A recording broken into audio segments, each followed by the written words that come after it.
are well documented. These actions constitute clear violations of international law. What we see today, and time again, are acts to terrorize civilian populations and crimes against humanity and forced displacement of a whole community, starvation of innocent people, and killing and maiming hundreds of thousands.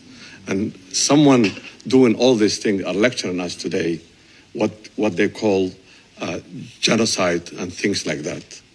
I'm shocked to listen to the outrageous comments from the Israeli representative.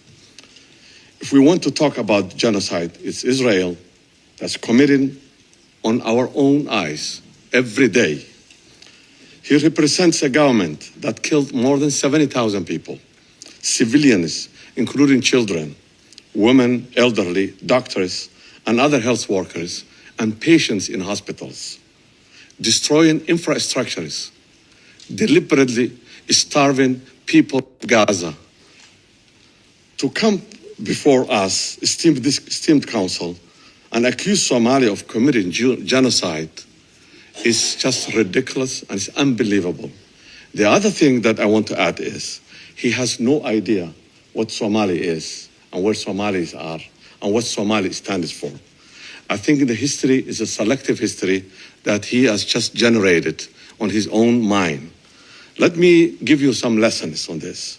There is a systematic, it's a troubling, Somalia is one country, one people, one religion that fought together for independence from the colonial. And Somalia is again one that's fighting terrorist organizations in the Horn of Africa as a one group, one religion, one ethnic group. And then when you say the Somaliland that was a British Somaliland, it was two regions, the Northeast region and Northwest region. And now Northeast region is part of, which is 45% of the land and the population are part of the federal government of Somalia. What we're talking about is Northwest, which is also having a problem. Half of Northwest is now all the region, which is close to the Djibouti border. And they are totally against what the Isaq people that you say, Isaq genocide. And there was no such genocide in Somalia that took place. Somalia had a civil war, and the civil war has its own effects.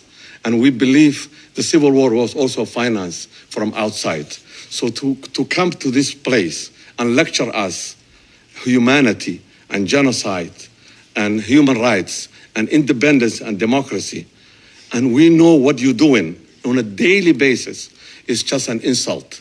And I cannot take it without responding to this. I thank you, Mr. President. I thank the representative of Somalia.